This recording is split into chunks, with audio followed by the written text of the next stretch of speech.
Boa tarde, querido professor, tudo bem com você? Aqui quem fala é a Paula Martins. E o Eric Donato. E hoje vamos apresentar o nosso PI, o episódio 2, que é a fábrica de alimentos, qual a gente escolheu especificamente cookies, porque nada melhor do que cookies. Cookie é bom nada, né? Vamos introduzir aqui a proposta do nosso trabalho. Nos últimos anos, o sistema de produção ficou cada vez mais complexo. Isso fez aumentar a necessidade de prever gargalos, filas e níveis de produtividade antes mesmo de montar ou ajustar uma linha de produção. Na prática, isso é o que a gente precisa para entender o processo, como ele vai se comportar antes de investir dinheiro ou reorganizar a fábrica. E a simulação computacional virou uma ferramenta forte exatamente para isso. Então agora a gente vai com foco no nosso tema. Então, nosso tema, como eu tinha abreviado, é a fábrica de alimentos, que abrange ali padaria, que é o nosso tema, salgados, embutidos. E esse processo acontece em várias etapas, que seriam o preparo, o processamento, o forno, a embalagem. E normalmente existe um gargalo natural nesse todo esse processo, que normalmente acontece no forno. Se o forno é lento ou tem pouca capacidade, tudo para trás dele acaba sendo atrasado. É por isso que ele é um ótimo candidato para a nossa simulação e foi onde a gente criou o nosso foco.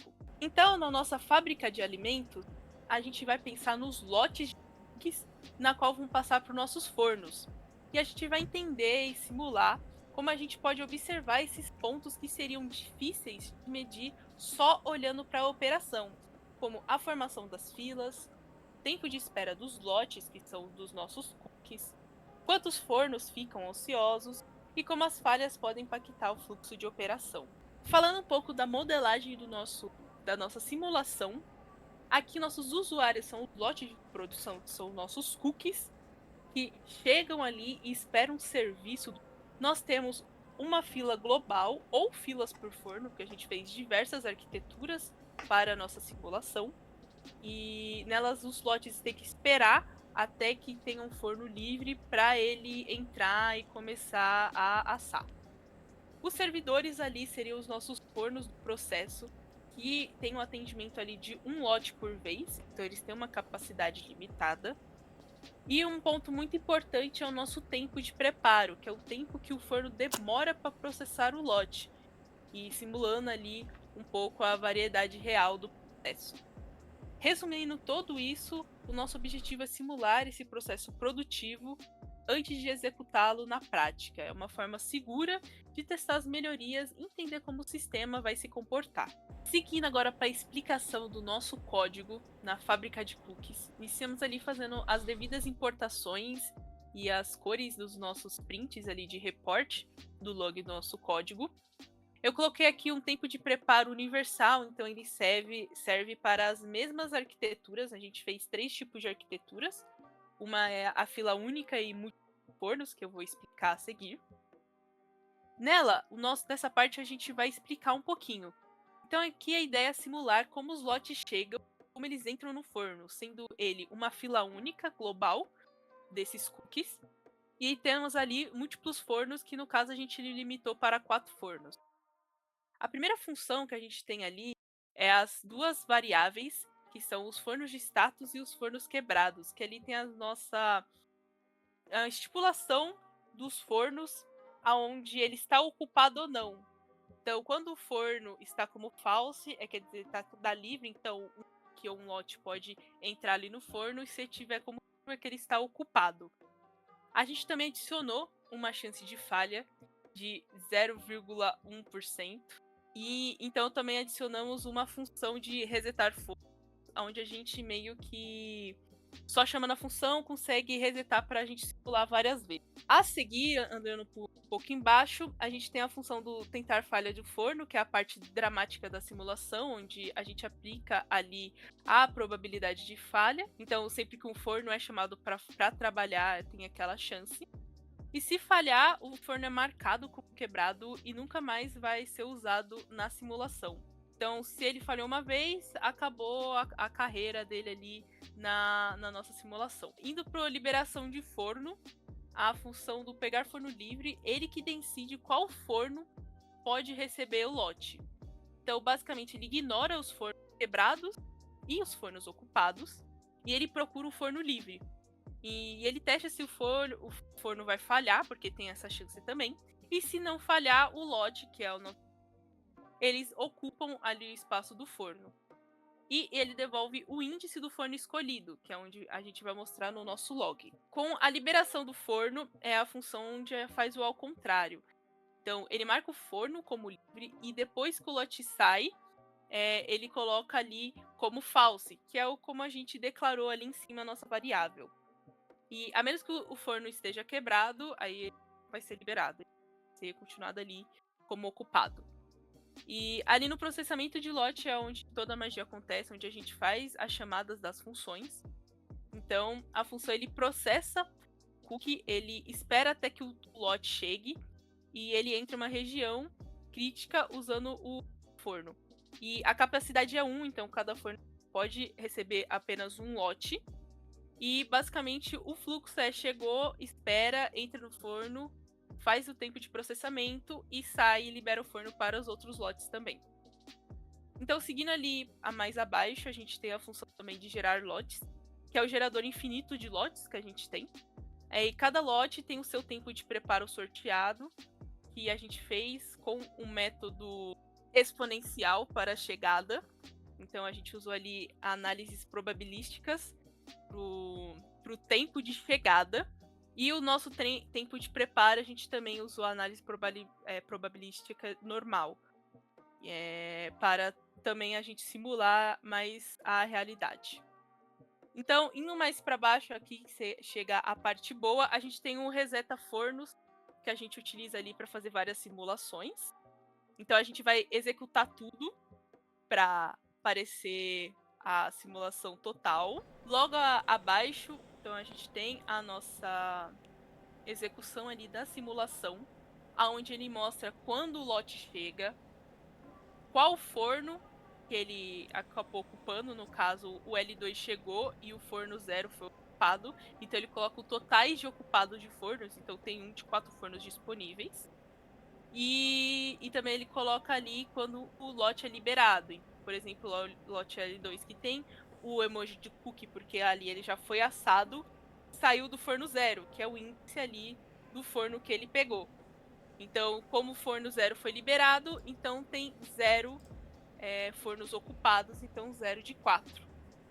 E assim, a gente faz essa simulação de imprimir cada evento, das chegadas, das ocupações e também das falhas. Ali a gente teve a sorte de aparecer aqui uma falha, por exemplo, ali na linha tem como o forno falhou e está fora da operação. Então logo abaixo a gente pode ver que o forno 3 foi ocupado e a gente tem 1/3, porque são 3 fornos disponíveis. E logo abaixo tem mais uma diminuição, que o forno 1 falhou e aí agora a gente só tem 2 disponíveis. Então a gente faz esse sprint, chegar, esperar e acessar os fornos e a gente fica nesse fluxo. Agora eu vou mostrar a segunda modelagem da situação, que aqui a gente faz múltiplas filas e múltiplos fornos. Então, na arquitetura 1, a gente tinha uma fila global para os lotes e há vários fornos disponíveis, e agora a gente tem várias filas e vários fornos. Então, onde cada forno ali tem a fila, e a gente vai tentar ali também comparar com o modelo anterior no final. Então, no final a gente tem várias análises que a gente fez. Então, nesse modelo eu trato cada forno como um recurso independente. Então, se o forno fica ocupado, os lotes escolhem qual o forno que eles vão esperar. Então, eles pegam ali a fila, o forno que tem a menor quantidade de itens em espera. E então a gente tenta ali dividir as filas para melhorar o fluxo, sem causar gargalo.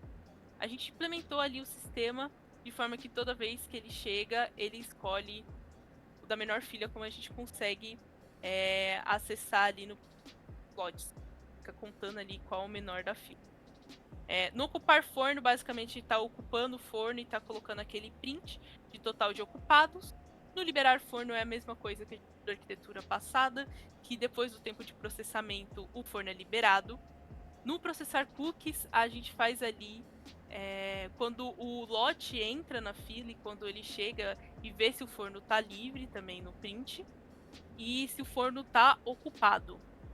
Então, quando o lote chega, ele olha para qual forno está mais vazio e ele entra na fila daquele forno específico.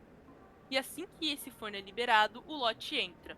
O forno é marcado como ocupado e o registro dessa ocupação fica numa lista para a gente também utilizar ali para análise. Quantos fornos estão ocupados no momento e que tempo isso aconteceu. Então, isso é muito importante ali para a gente ter um viés na nossa análise. Então, aqui a gente tem a geração dos lotes, que a gente usa as mesmas distribuições probabilísticas de exponenciação para o tempo de chegada e o tempo de preparo, que é aquele tempo de preparo universal que eu declarei no início do código que eu mostrei, que é com a distribuição normal. E abaixo a gente tem a nossa simulação, onde a gente tem 4 fornos e 4 filas. Então, ali a gente tem as informações. Quando o lote chega e ele vê que o forno está livre, ele já faz essa ocupação do forno. E a gente pode ver que tem várias lotes a mais que na outra arquitetura. Então, o lote L1 entrou no forno, que foi que ele chegou, e já chegou o lote L4, o L3 e o L3, que foi entrando nas filas do forno. E ali a gente tem, pegando ali as informações. Então, o forno 1 foi ocupado, então o T2 de 4, depois o forno 0 foi liberado, o outro forno foi ocupado de novo. Então, ali a gente tem todas as informações do print, que a gente vai fazendo essa análise, e a gente tentou manter a mesma nomenclatura em todas as arquiteturas para também ficar mais fácil ali de a gente entender o que está se passando na simulação. Nesse caso, eu achei muito interessante a gente entender as utilizações do.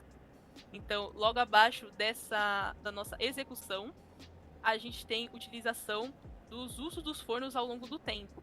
Então, a gente consegue ver ali uma visão geral de quantos fornos estão sendo usados conforme passa o tempo da simulação.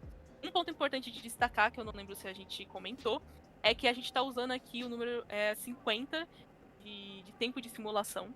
Então, a gente está usando isso como um padrão. E só que a gente fez análises também com os outros tempos. Agora eu vou mostrar a terceira modelagem da simulação. Nesse caso, temos apenas um forno para processar todos os lotes, ou seja, existe uma fila única.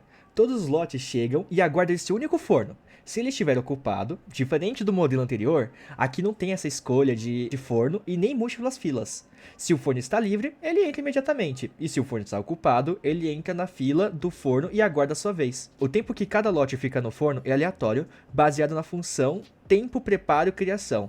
Isso simula as variações naturais do preparo de cookies. No terminal é possível acompanhar chegada do lote, se entrou direto ou na fila, quando entrou ao forno, quando saiu do forno. As chegadas dos lotes não são uniformes. Use distribuição exponencial, então alguns lotes podem chegar mais juntos e outros com intervalos maiores. Isso ajuda a simular melhor a realidade. Com apenas um forno, conseguimos ver o efeito do gargalo natural. Os lotes acumulam na fila se chegarem rápido demais. Isso serve de contraste com o modelo de múltiplos fornos e múltiplas filas, que distribui melhor a carga. Vamos começar as análises mostrando a arquitetura 1, que chamamos de fila única com múltiplos fornos. Nessa arquitetura, todos os lotes de produção entram em uma fila global, ou seja, todos aguardam em um único ponto de entrada. Temos 4 fornos disponíveis para processar os lotes, mas eles só podem ser ocupados por um lote por vez. Durante a simulação, registremos métricas importantes: o tempo de chegada, o tempo de entrada no forno, o tempo de saída e qual forno foi utilizado. Com esses dados, podemos calcular tempo de espera, ocupação de cada forno e identificar possíveis gargalos. Essa arquitetura mostra claramente como funciona a fila única. Mesmo com 4 fornos disponíveis, a distribuição dos lotes depende de qual forno fica livre primeiro, e a fila garante que a ordem de chegada seja respeitada. No final da simulação, os gráficos nos permitem visualizar a ocupação dos fornos ao longo do tempo. Agora vamos analisar a arquitetura 2, que chamamos de múltiplas filas com múltiplos fornos. As chegadas dos lotes continuam variando aleatoriamente entre 1 e 4 unidades de tempo, simulando a realidade de uma produção com demanda variável de batches diferentes. Durante a simulação, registramos as métricas de cada lote, incluindo o tempo de chegada, tempo de entrada do forno, tempo de saída e qual forno foi utilizado, permitindo medir o desempenho do sistema, o equilíbrio das filas e o tempo de espera médio. Essas arquiteturas demonstram como a separação das filas por forno pode ajudar a reduzir o gargalo e melhorar a distribuição de carga entre os recursos, tornando a produção mais eficiente comparada à fila única da arquitetura 1. No final, o gráfico gerado não mostra mostram visualmente o uso de cada forno, o tempo médio de espera em cada fila e a eficiência geral do sistema. Por fim, temos a arquitetura 3, que chamamos de múltiplas filas, um único forno. Durante a simulação, registramos métricas importantes como o tempo de chegada, tempo de entrada, tempo de saída e qual forno foi usado.